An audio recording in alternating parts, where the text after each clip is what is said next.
ang mga kwento ng pag-ibig, kwento ng buhay at kwento ng pag-asa dito sa Barangay Love Stories. Love Stories.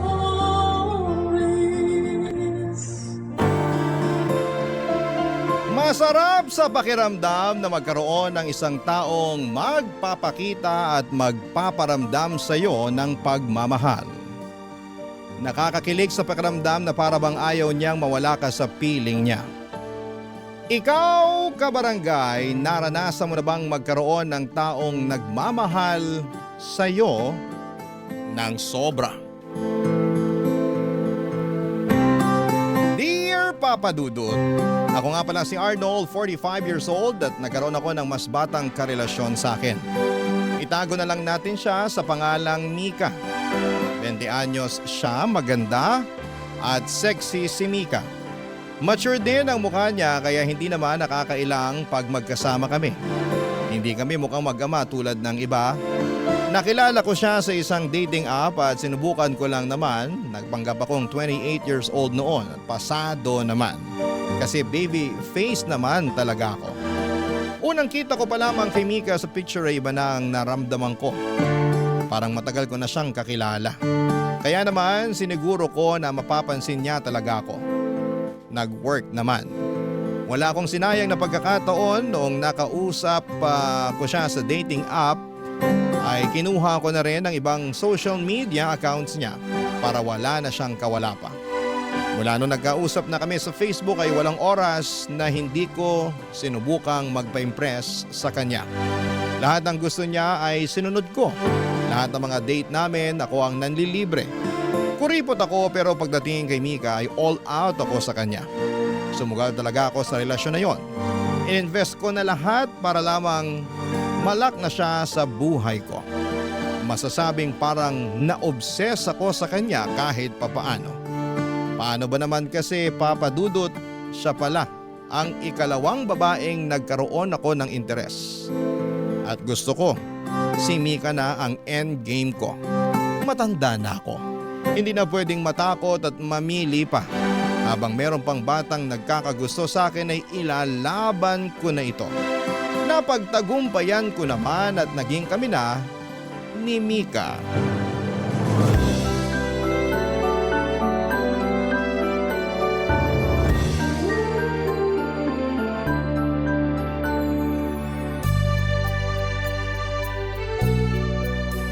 Baby, anong gusto mong food mamaya? Baby naman, katatapos lang natin kumain, tinatanong mo na ako agad kung anong kakainin mamaya. Alam mo naman ako, ayoko nakikita ang gutom. Kita mo ba tong tiyan ko? Sobrang bilog na. Hindi pa ako natutunawan sa pinakain mo sa akin kanina. Sorry naman. Sabihan mo lang ako kapag flat na ulit ang tiyan mo, saka tayo order. Mukhang malabo nang maging flat tong tiyan ko. Lagi mo na lang akong binubusog eh. Sobrang spoiled ng sikmura ako sa'yo. At magiging spoiled ka pa sa akin sa lahat ng bagay. Basta good girl ka lang sa akin ha. Good girl naman ako sa'yo ah.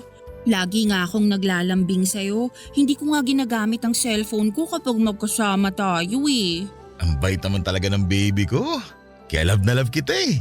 Eh ikaw, good boy ka ba ha? Ako pa ba? Oo naman. Kahit anong gusto mo, susundin ko. Talaga? Oo, kahit subukan mo ako ngayon. Strict akong girlfriend ha? Okay lang. Bakuran mo ako ng mga batas mo. Bakod na bakod talaga kita. Hindi ka pwedeng makipag-usap sa kahit na sinong babae. O paano naman ang kapatid kong babae at si nanay? Except sa mga kamag-anak mo, syempre. Baby, kahit nung wala ka pa sa buhay ko, never ako nakipag-usap at landian sa mga babae. Wala talaga ako interes noon. Ganyan naman lagi ang linya ng mga lalaki. Uy, wag ka nga. Ngayon ko lang ginamit yan ha. Basta i-promise mo na hindi ka makikipag-usap sa ibang babae. Ako lang dapat. Kahit hindi mo sabihin at ipaalala yan sa akin, ikaw lang talagang babaeng kinakausap ko. At bawal ka ring makipag-friend sa ibang babae. Meron ako mga kaibigang babae. Pero hindi ko na sila nakakausap ngayon kahit sa chat lang. Busy na silang lahat dahil may mga pamilya na sila. Before ka dumating sa buhay ko, pamilya ko lang ang priority ko. Sa kanila lang umiikot ang mundo ko. Dapat mula ngayon, sa akin naiikot ang mundo mo.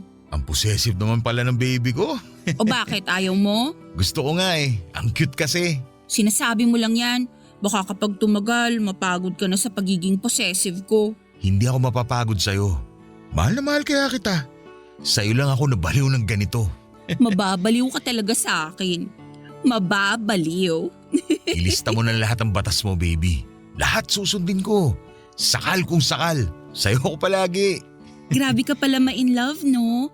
Willing ka talagang magpakasal sa akin? Kahit ikadena mo pa ang leeg ko, ayos lang. Mapatunayan ko lang na mahal kita. Baby, wag kang ang ganyan. Kainis ka. Mas lalo akong magiging possessive sa'yo niyan.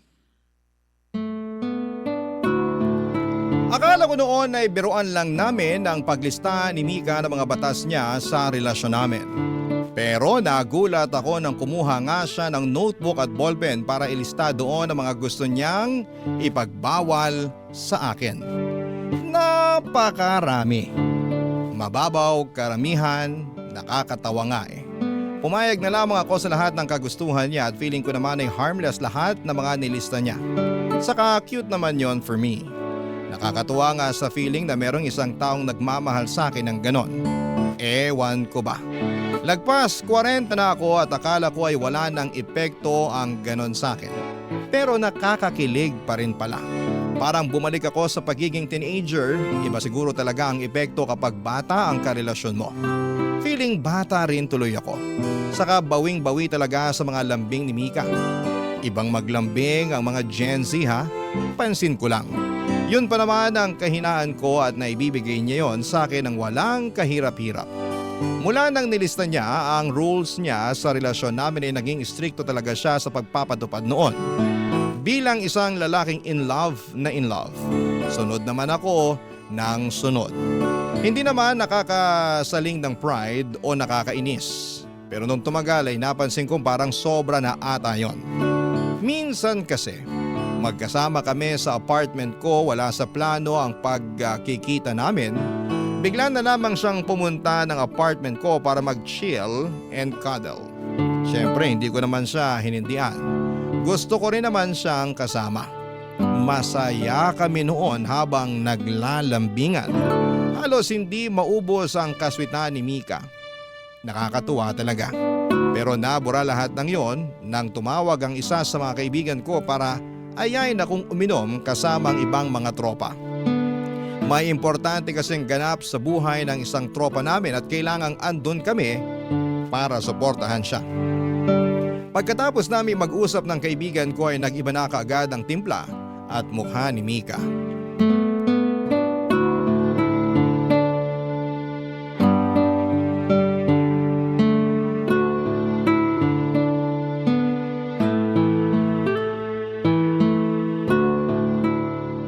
Sige pare, balitaan na lang tayo mamaya. Bye! Sino yun? Si Peter. Nag-aaya ng inuman. Anong sabi mo? Sabi ko mamaya, paupayin ko lang ang traffic. So, pumayag ka? Oo, kasi kumpletong tropa mamaya. May ibabalita lang daw yung isang kaibigan namin. Importante. Hindi pwedeng wala ako ron. Anong oras ka aalis? Pagsawa ka na sa akin. Hindi kita pagsasawaan kaya hindi ka aalis. Anong nakakatawa? Yung joke mo. Benta talaga sa akin lahat ng joke mo, baby. Sino nagsabi sa'yo na nagbibiro ako? Teka, galit ka ba? May nasabi ba ako? May nagawa ba ako mali? Hindi ka pwedeng umalis para lang makipag-inuman sa mga tropa mo. O sige, mamumulutan na lang ako. Akala mo pa rin ba nagbibiro ako? Hindi ka lalabas ngayon. Nakauuna na kasi ako eh. Nakakaya naman mag-cancel. Sa akin, hindi ka ba nahihiya? Di ba ako ang priority mo? Ikaw naman talaga. Kaya lang kasi, minsan lang naman magkahiyaan ng tropa. Lahat sila may mga pamilya na kaya hindi na rin nakakapagkita-kita. Kaya kapag merong nag-aaya, payag kagad. Huwag ka ng tawa dyan. Hindi ako natutuwa ah. Huwag ka nang magalit, baby. Uwi ako kagad pagkatapos namin. Kung gusto mo, dito ko na lang matulog ngayon. Hintay mo na lang ako makauwi. Saglit lang yun. At pinaghintay mo pa talaga ako.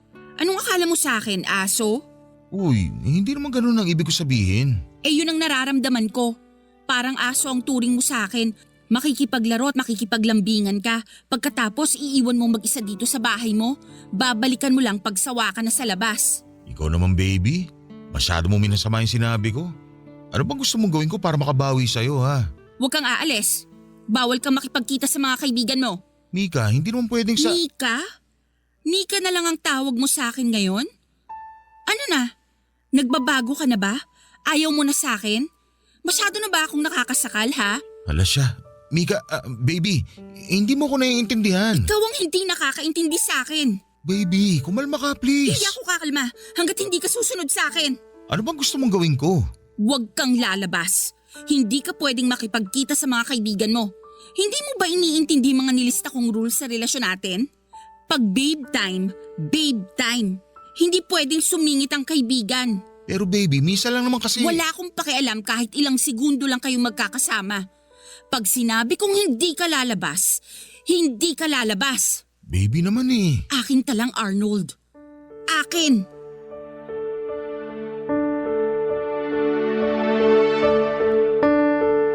Napatanga ako sa mga sinabi ni Mika, lalo na yung huli. Sa kanya lamang ako. Pag-aari na ba niya ako? Akala ko ay simpleng biruan lamang ang sinasabi niyang possessive siya, pero totoo pala talaga. Nakakatakot ang itsura ni Mika habang nakatitig sa akin at para mapasunod niya ako sa kagustuhan niya. Namumula ang mukha niya, nanlalaki pa ang mga mata na medyo maluha-luha. Wala akong nagawa kundi ang tumango sa kagustuhan niya. Doon pa lamang ay kumalma ang itsura niya. Doon pa lang siya naging mabait ulit sa akin. Niyakap ako at sinabing tawagan ko na ang mga kaibigan ko para sabihin hindi ako matutuloy. Binilin sa akin ni Mika na kailangan kong isali sa sasabihin ko sa kanila na kaya hindi ako matutuloy ay dahil mas importante sa akin ang babe time. Kinilabutan ako roon. Ano na lamang ang iisipin ng mga kaibigan ko kapag sinabi ko ang tungkol sa babe time? Matanda na ako para sa term na babe time. Pero dahil nga nakatitig sa akin si Mika at galit ang itsura ay wala akong nagawa kundi ang sabihin yon. Alam ko noon na pinagtatawanan nila ako at ako na ang tampulan ng tukso at usapan ng buong tropa pagkatapos kong sabihin yon. Hindi ko tuloy alam kung meron pa ba akong mukhang ihaharap sa kanila. Pagkatapos kong sabihin yon, bigla akong nakaramdam ng panliliit at hiya. Sinubukang bumawi ni Mika sa akin sa paglalambing niya. Medyo na-off na ako noon at nahalata niya yon. Kaya nagtampo na naman siya at nagalit sa akin. Nagdabog at binato pa ang kanyang cellphone. Para hindi na magtuloy-tuloy ang toyo niya ay nilambing ko siya at nagsabi ng sorry. Doon pa lang bumalik ang gana niya at saka muling naglambing sa akin. Buong araw nasa sala lamang kami at pinapanood ang mga series na paborito niya. Hindi naman ako makapag-focus noon dahil paulit-ulit na naglalaro sa isipan ko ang mga sinabi ni Mika. Akin ka lang, Arnold. Akin ka lang. Barangay Love Stories. Barangay Love Stories. Mali yata na pinagbigyan ko siya at sumunod sa kagustuhan niya. Dahil naulit na naman ang topak niya. Lahat ng bagay na ginagawa ko at hindi niya nagugustuhan ay agad niya akong pupunahin. Ipapamukha niya sa akin na mali ako at kailangan ko siyang sundin. Ang mali ko naman ay oo na lamang ako ng oo. Kapalit naman kasi noon ay kapayapaan sa pagitan namin. Ayoko talagang nag-aaway kaming dalawa. Ang bilis kong ma-stress kapag siya ang kaharap ko at nakikita kong galit siya dahil sa mga bagay na inuutos niya sa akin na sundin ko. Nakakapagod na yon kahit sabihin pa ang ilang buwan pa lamang kaming magkarelasyon. Parang wala na akong karapatang gawin kung ano man ang kagustuhan ko. Parang wala na akong kalayaang mag-decide para sa akin. Hindi ko naman yon masasabi sa kanya. Ang bilis kasi niyang magtampo na nauuwi sa ilang araw na hindi pag-uusap. Hindi ko siya matiis. Hindi ko kayang magkaaway kaming dalawa kahit 2 araw lang. Ewan ko ba, feeling ko masyado akong na-in-love sa kanya. At marahil ay ginamit niya yon para hindi ako makatanggi sa mga batas niya. Hindi naman ako makapagreklamo kasi kapag ginawa ko yon ay mas lalo lamang gugulo. Mas lalo siyang magtatampo. Mas lalo siyang iiwas. Sa huli ay parang ako yung talo. Kaya hanggat kaya ko ay sinusubukan ko na lamang siyang intindihin. Nababawi naman kasi niya sa paglalambing niya. Doon ako madalas natutunaw. Ang lakas ng hatak ng mga yakap at halik niya. Lalo na kapag sinabayan niya ng papuri sa akin sa itsura ko man o sa magagandang ginagawa ko para sa kanya. Sino bang hindi manghihina kung ganon ang atake sa'yo ng karelasyon mo?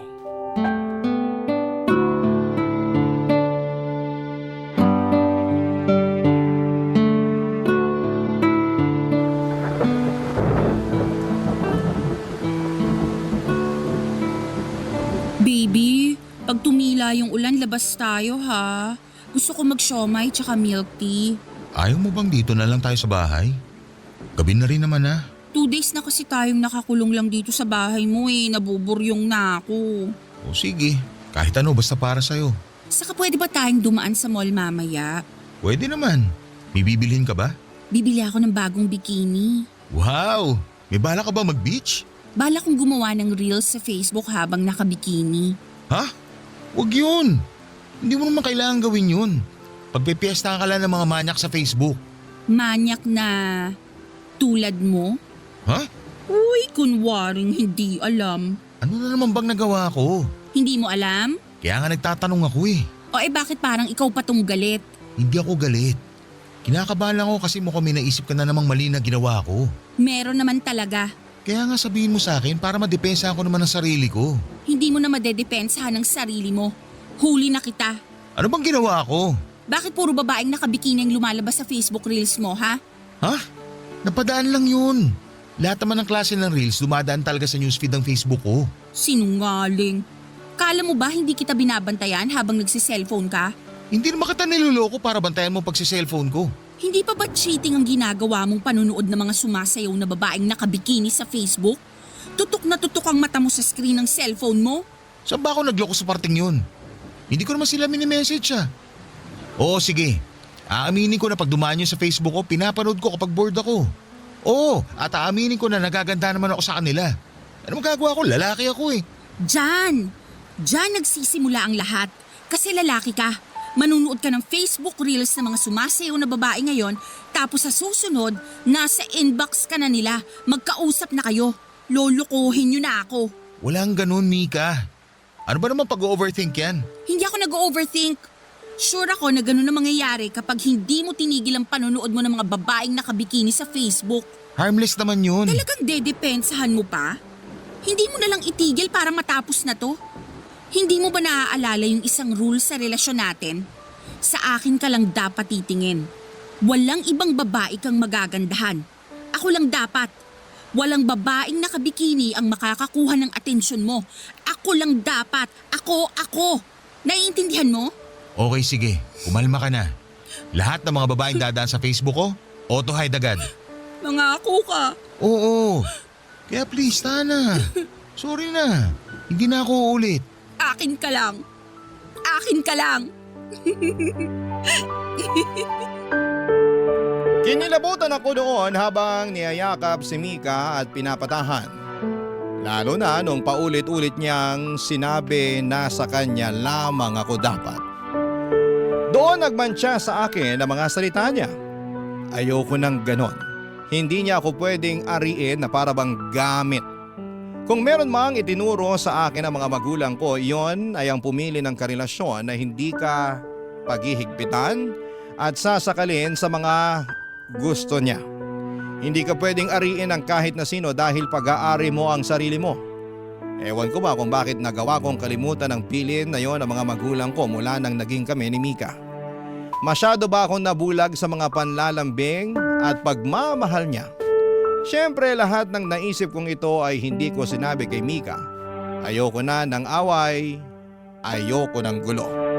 Sa totoo lang, ang dahilan kung bakit kami nagkahiwalay noong una kong karelasyon ay dahil sa pagiging possessive nito.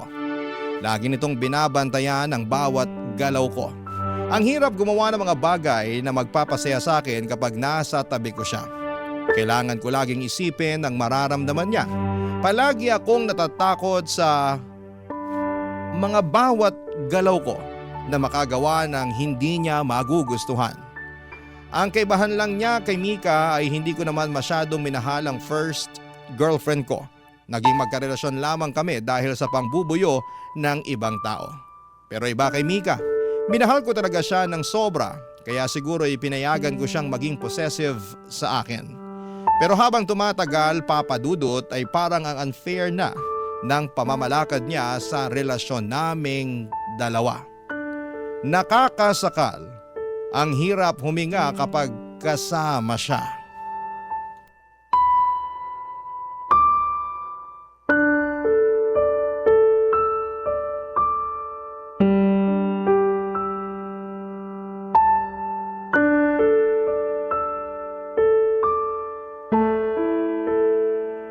Mika, pwede ba tayo mag-usap? Ano yun, baby? Pinakailaman mo ba sa cellphone ko? Bakit?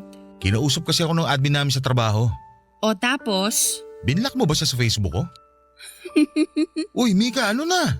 Huwag kang tumawa lang dyan. Oo. Bakit mo naman ginawa yun? Panay ang like niya sa post mo eh. Sinong hindi maiinis sa ginagawa niya? May asawa na yun. Mas matanda pa nga siya kaysa sa akin eh. Ate na ang turing namin sa kanya sa trabaho. Sus, maniwala. Ganyan naman lagi ang sinasabi niyo mga lalaki para hindi kami maghinala. Kahit pilipiti mo pa ang leeg ko, wala akong maging interes sa admin namin. Siyempre hindi ka aamin. Saka bakit?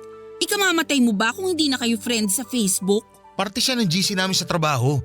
Kailangan namin mag-usap-usap para sa trabaho namin. Mag-usap kayo sa office, wag sa Facebook. May mga announcement sa trabaho na sa GC namin sa Facebook nila sinasabi. Kasi magkakaibang schedule namin at hindi na palagi ang meetings. Strictly for work lang ang GC na yun. Walang harutang nagaganap dun, kahit basahin mo pa. Sa mga GC na ganyan nagsisimula ang tukso. Kunwari puro trabaho ang pag-uusapan, tapos maya-maya kapag bored na, saka maghaharutan. Wag nga ako, Arnold. Alam ko na yan. Huwag ka naman sana ganyan mag-isip, Mika. Profesional akong tao. Hindi ako gagawa na ikasisira ng pangalan ko sa trabaho. Hindi mo ako makukonvince sa mga ganyang linya mo. Basta kahit sinong babae na pinaghihinalaan ko, hindi mo pwedeng maging friend sa Facebook. Naiintindihan mo? Ang unfair naman yata niyan, Mika. Gusto ko lang maging fair sa sarili ko, no? Dapat ako lang ang babae sa buhay mo. Paano naman ang mga kaibigan kong babae? Ako lang ang babaeng pwede mong maging kaibigan. Wala ka bang tiwala sa akin? Wala akong tiwala sa mga babaeng nakapaligid sa'yo. Kung gusto ko sila, sana matagal ko na silang pinormahan. Pero hindi naman, di ba? Alam mo rin pihikan ako sa babae. Kaya nga natagalan bago ako nakipagrelasyon ulit after nung unang girlfriend ko. Alam mo yan. Mahal kita, Mika. Mahal na mahal. Alam mo yan. Kung totoong mahal mo ko, i-unfriend mo na sa Facebook lahat ng babaeng hindi mo kamag-anak. Mika. Patunayan mo sa akin na totoong pihikan ka sa babae. Patunayan mo sa akin na ako lang ang mahal mo. Patunayan mo sa akin na akin ka lang. Lagi ko naman pinapatunayan sa iyo na mahal kita. Pag na-unfriend mo na ang mga babae sa Facebook mo, saka mo lang mapapatunayan sa akin na mahal mo ko. Deal? Mika, parang ano ka naman kausap eh. Ayaw mo? Ayaw mo? Seryoso ba to? Mas pipiliin mong maging friend sa Facebook ang mga babaeng yon kesa mapatunayan sa akin na mahal mo ko? Wow ha? Girlfriend mo ko, Arnold. Ako ang piliin mo. Kasi akin ka lang. Tandaan mo yan. Akin ka lang. Akin na yung cellphone mo. Akin na.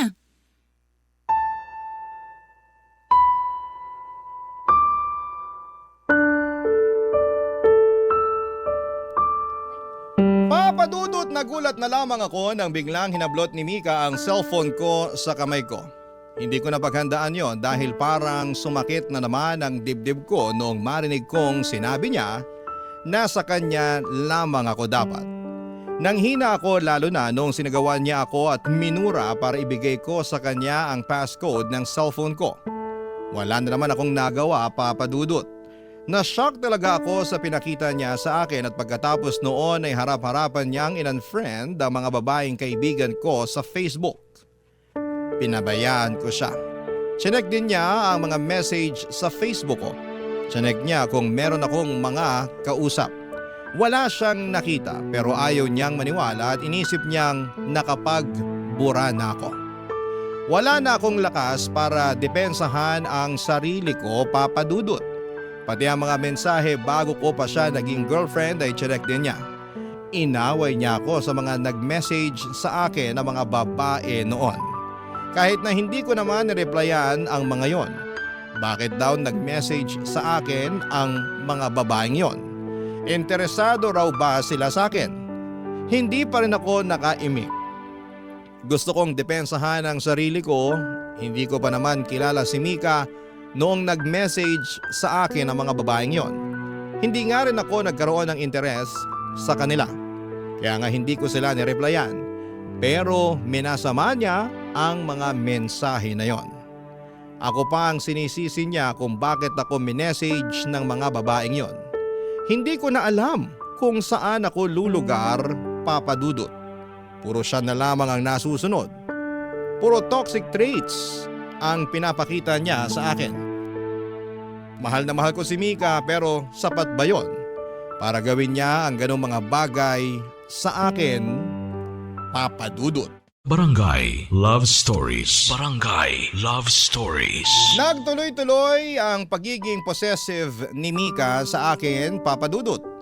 Umabot na nga rin sa punto na nilimitahan na niya ang pakikipag-usap ko kahit sa nanay at kapatid kong babae.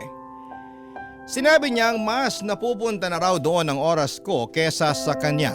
Ang kanyang sinabi na gusto niyang mas marami akong oras sa kanya kesa sa pamilya ko. Kailangan daw na mas mahalin ko siya dahil balang araw ay siya ang makakasama ko habang buhay. Kinilabutan ako doon.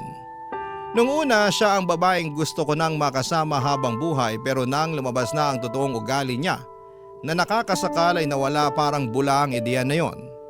Hindi ko gusto ng ganong klase ng babae na pinaghihigpitan ako at pagbabawalang makisalamuha sa mga mahal ko sa buhay. Kaya naman nung sumobra na siya ay nakipaghiwalay na ako. Tinaon ko yon noong nag-out of town sila ng pamilya niya.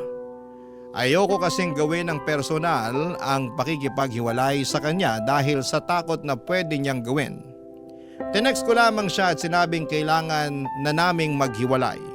Nagpakatotoo naman ako sa mga kadahilanan ko.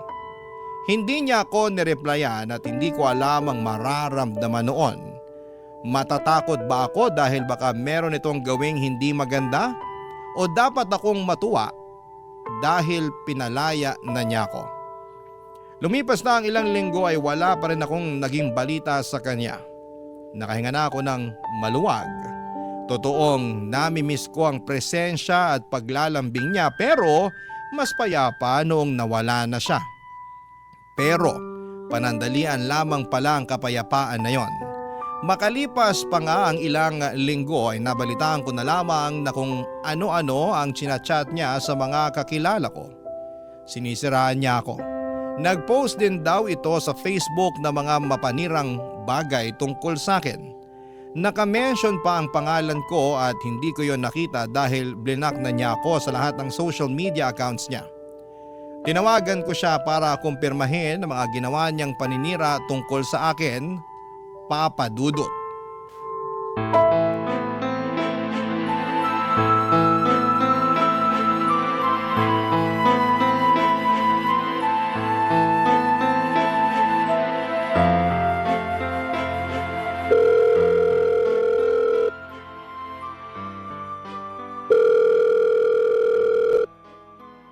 Arnold, napatawag ka.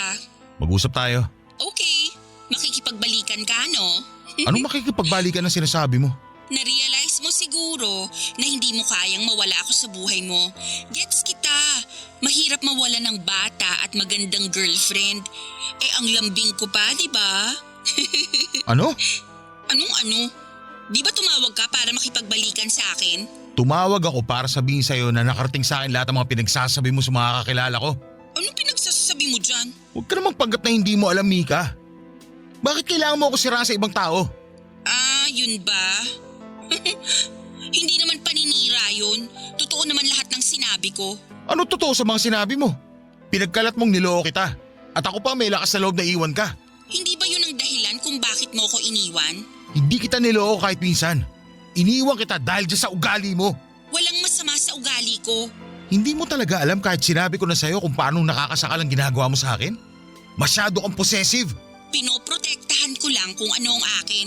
Ayun na nga eh. Hindi mo ako pag-aari. Huwag mo akong angkinin na akala mo ikaw ang gumawa sa akin.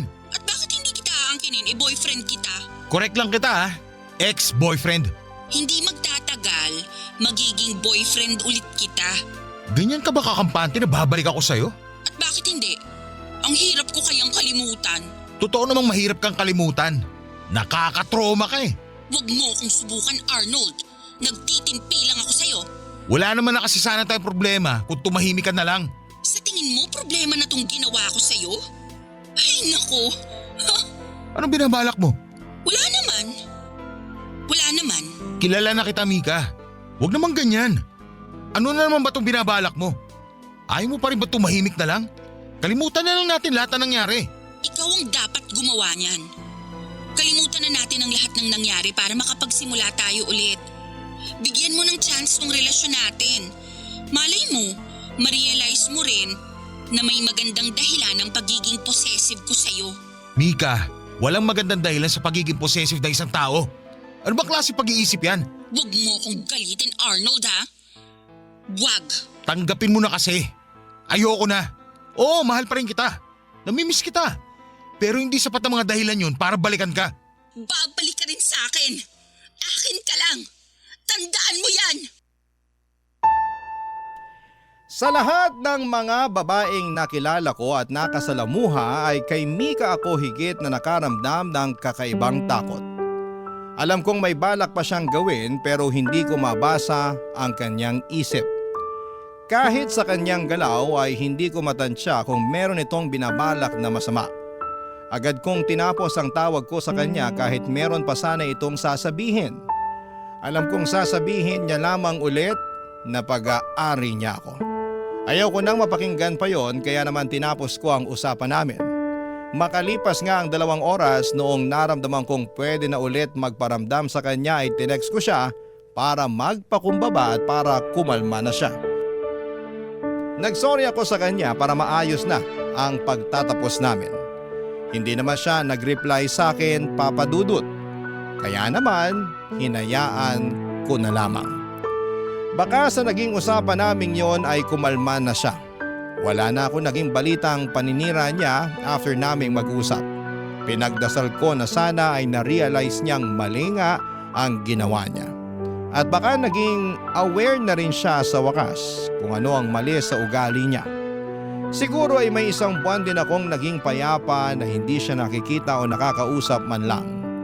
Nagpatuloy ako sa buhay ko ng may kapayapaan sa puso. Pero panandalian lang pala. Yung kasabihang calm before the storm ay totoo pala yon, Papa Dudut. Masyado akong naging kampante na okay na si Mika sa hiwalayan namin. Akala ko ay hindi ko na siya ulit kukomprontahin after ng huling tawag ko sa kanya.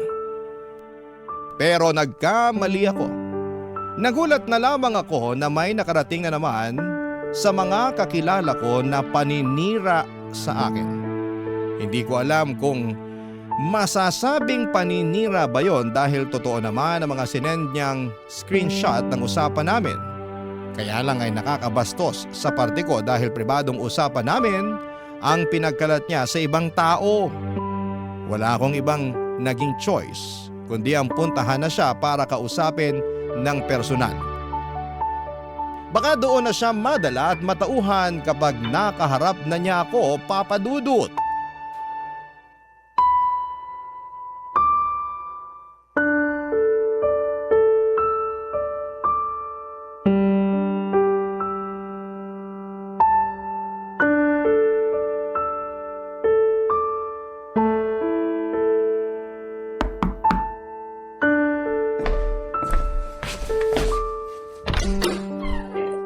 Oh, Arnold!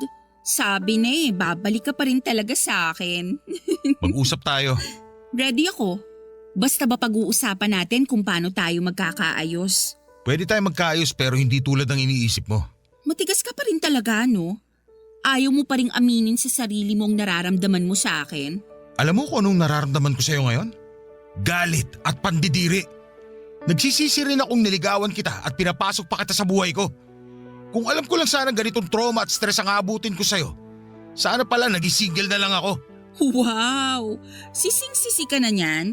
Samantalang dati kung makayapos ka sa akin, akala mo gusto mo na akong lamunin ng buo? Tapos ngayon, may trauma ka pang sinasabi dyan? Sino hindi matotrauma sa mga ginagawa mo? Una, siniraan mo ako sa mga kakilala ko. Hindi ko pa man din nalilinis ang pangalan ko. Dinagdagan mo na naman ng bago. Ang alin? Yung pag-send ko ng screenshots ng usapan natin? Hindi naman paninira yun. Kasi lahat yon totoo naman, di ba? Huwag mo na akong i-gaslight, Mika. Alam mo paninira ang ginawa mo. Ano ba yung paninira dun? Eh di ba ni-screenshot ko lang naman yung messages mo ng paninira dun sa mga katrabaho mo? Dun sa kumpare mo na feeling mo iginugulangan ka lagi? Yung tito mo na naiinis ka kasi panayang sugal at panayang utang sa'yo. Yung kapatid mong kinabuibisitan mo kasi ang tamad sa gawaing bahay. O lahat naman yun galing sa'yo. Salita mo lahat ang kumalaban sa'yo. Anong kasalanan ko dun? Ikaw naman tong nanira sa kanila, hindi ako. Plano mo sirain ang relasyon ko sa kanila. Kaya sinend mo ang mga screenshot ng usapan natin. Nag-share ako sa'yo noon ng mga hinaing ko. Kasi akala ko maiintindihan mo ang kalagayan ko. Pero gagamitin mo lang pala ngayon para sirain ang buhay ko. Kasalanan ko pa ba kung plastic ka sa kanila? In-expose ko lang ang pagiging two-faced mo sa kanila. Pribadong usapan yun, Mika. Normal lang na mainis tayo minsan sa mga tao sa paligid natin, kahit na gaano pa natin sila kamahal. Pero wala kang karapatan na ibulgar ang usapan natin yun dahil dapat para sa ating dalawa lang yun. At sino ngayon ang nanggagaslight, no? Sa akin mo sinisisi yan, ikaw naman tong nanira. Oo, pribadong usapan yun. Pero nanira ka pa rin ng kapwa mo. Wala ka respeto sa pribadong usapan. Nakakatakot ka. Pati mga pribadong picture ko, nilantad mo rin. Saan ka nakakuha ng lakas ng loob na isend sa nanay ko ang mga hubad kong pictures? Hindi ko lang naman sa nanay mo sinend yun. Sa ibang tao pa. Nakaka-proud ba ang laki ng tiyan mo at ang liit ng ano mo? Ganyan mo talaga ako gustong sirain? Gusto ko lang bumawi sa pananakit mo sa akin. At bumabawi ka sa pamamagitan ng mga malalaswa kong salita at mga hubad kong pictures. Napaka-petty mo, Mika. Hindi na to gawain ng mature na tao. Actually, hindi na to gawain ng isang tao. Binalaan kita. Wag na wag mo kong gagalitin at sasaktan. Pero ginawa mo pa rin, di ba? Pagdusahan mo yan. Deserve mo naman eh. Deserve ko makalaya sa pananakal mo. At deserve ko na respeto mo ang desisyon ko. Tapos na tayo, Mika. Ayoko na. Sana tanggapin mo na yon at manahimik ka na. Hindi. Hindi pwedeng tapos na tayo ng ganun-ganun na lang. Babawiin kita. Tingin mo mababawi mo pa ako pagkatapos mo sirain ang buhay ko? Hindi na ako babalik sa'yo, Mika. Tanggapin mo na lang yon. Pero mahal mo pa rin ako, di ba? Oo, mahal pa rin kita. Pero nawawala na yun unti-unti dahil sa pambabastos mo sa akin at sa pagiging toxic mo. Hindi. Mababawi rin kita. Akin ka lang, Arnold. Akin. Walang magmamay-ari sa yung iba. Kasi sigurado akong akin ka lang. Akin. Akin.